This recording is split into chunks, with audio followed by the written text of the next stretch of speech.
3 easiest judo takedowns that work flawlessly in MMA.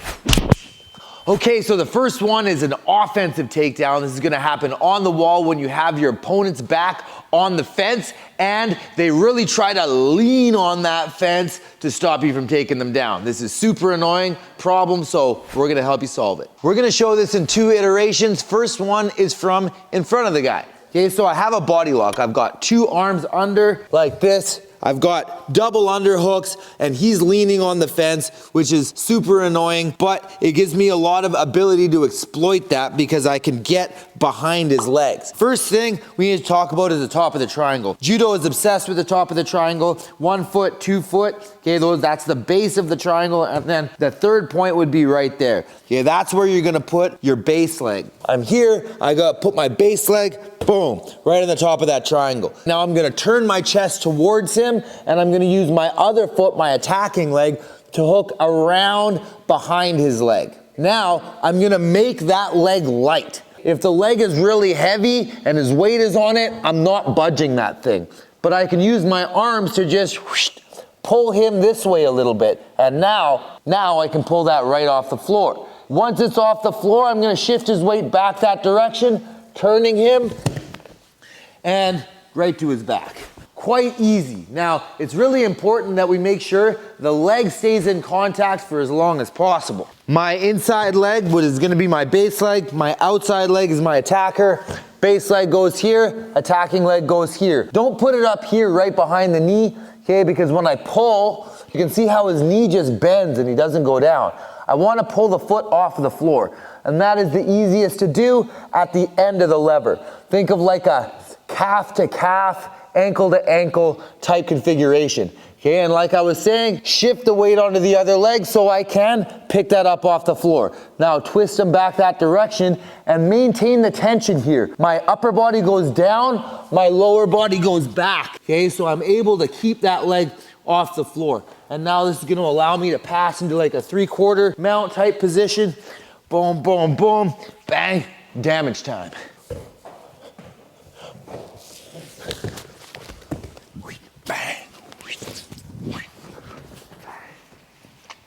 Okay, here's a secret. I think that Muay Thai and Judo are like this. They make the same shapes with their body, or at least very similar shapes. And boxing and wrestling are a little bit more connected as far as like boxing and freestyle. A lot of times people are really concerned with punches and they're concerned with double legs. If I stand lower, a little more bladed, harder for you to get a double leg. If I'm standing tall like this, it's very easy for you to enter into the double leg. But if I'm down here like this, it's very hard for me to utilize my kicks, my knees, my Muay Thai type weapons. Much easier to utilize all that up here.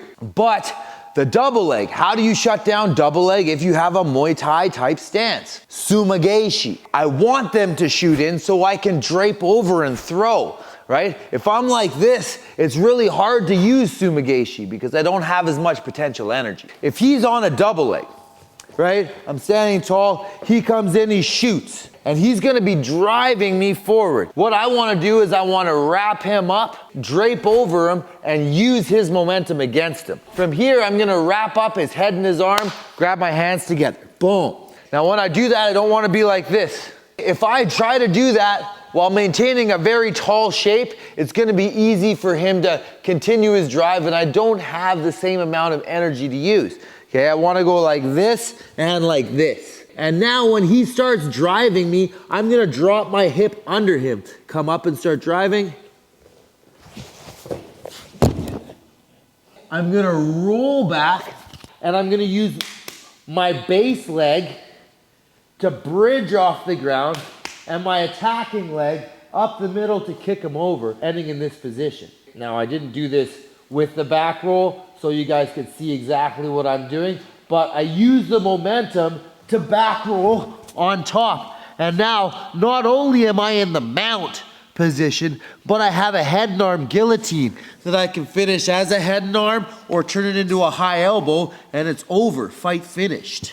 As he's shooting in, I'm draping over. I'm locking a head and arm guillotine grip like that. Boom.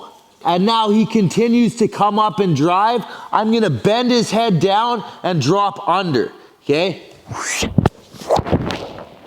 Okay, and now I'm back rolling up to the top and finish here,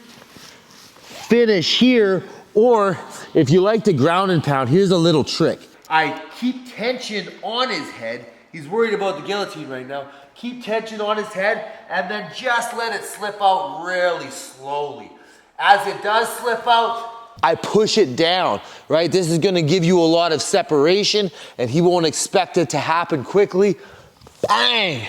Now you can destroy his face with your favorite weapon.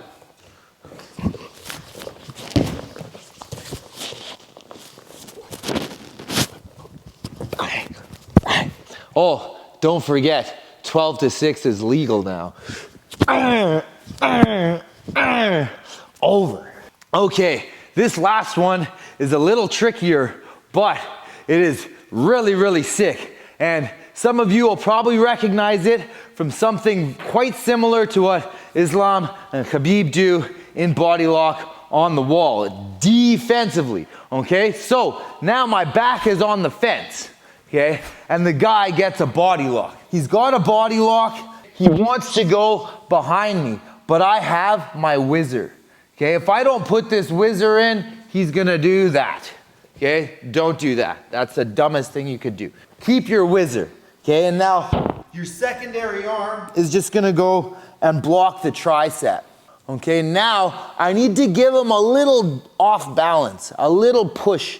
I'm gonna do that with my foot on the back of his calf. Call this kouchigari, okay? And I push, okay? Boom. I only do that to get him off balance so I can get over there. We're going to be using osotogari. This also might end up as a harai goshi, but I'm usually trying to get to an osotogari position. I do a little jab step here, boom, down. And now I bring my base leg in.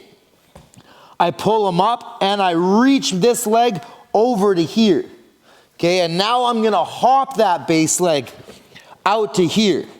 Now there's a whole bunch of torque that I've loaded up. You can see his body is not in a strong position. He's twisted and leaned over. Mine is organized directly over my base leg. If you do this while leaning back, you're gonna die. He's gonna plant you backwards. Okay, we must be leaning forward. And now I'm gonna take both of my arms and start pulling him over here. That makes him lean even more. And now I elevate that foot that I've hooked behind his leg. Osotogari. Bang, bang.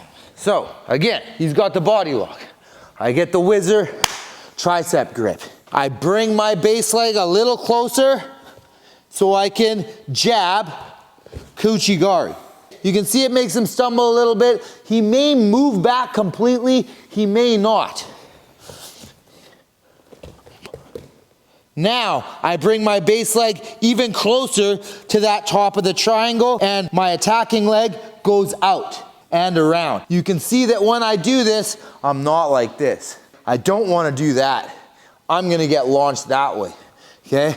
I do this, I'm leaning forward slightly and committing forward. My core is on, creating enough tension, it's difficult for him to pull me back. And now I'm gonna get my foot over there, boom. And I'm trying to throw him backwards, pulling him this way and lifting the leg.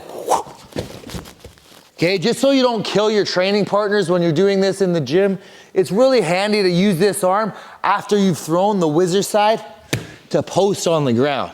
Okay, I actually did this to one of my students without that post, and I landed my shoulder on his SC and it smashed it right back and put him out for a good 2 months.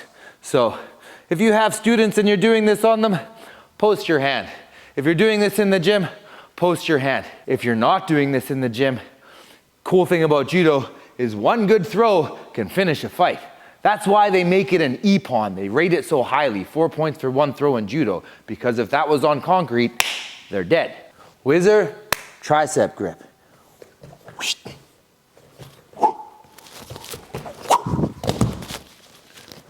Bang, bang, with that arm dangling, there's always the possibility of the classical arm bar off of it, which is awesome. Judo is one of the most underutilized martial arts in MMA. Most people, especially wrestlers, think, oh, Judo doesn't work. That's trash. Most people say that Ronda Rousey only was able to throw every single woman that she fought because, oh, well, it's just women's MMA. No, Ronda Rousey was really good. And the things that she was doing, they didn't understand. Look at Cal Parisian. Amazing. He was chucking everybody. Go try to fight that guy, he's gonna chuck you. If you even look at ADCC, so many people are using freestyle wrestling now, and then the Danaher Death Squad, formerly known as the Danaher Death Squad anyway, whatever they're called now, I don't know. They're using Judo to break all those people's wrestling. Judo is breaking wrestling all over the place. If you look at my fighters, they're using Judo to break wrestling. Go look at Jamie's last fight, Jamie Siraj. Look up his last fight against whatever Kyrgyzstan guy, right? Judo worked. Every single takedown that Jamie got was from Judo. Take these and implement them into your system. If you're interested in more Judo for MMA content, make sure you check out the community. We got a free community. I told you guys about it in the last video. Make sure you click down there, get in the free community, because we do Q&As. You can talk to me. Like I send a lot of video to the chat of me doing these newer techniques in the gym, me figuring out new concepts and taking old martial arts and applying it to current conditions. All that happens in the community. Anyway, guys, thanks for coming by. I appreciate your time. See you in the next video.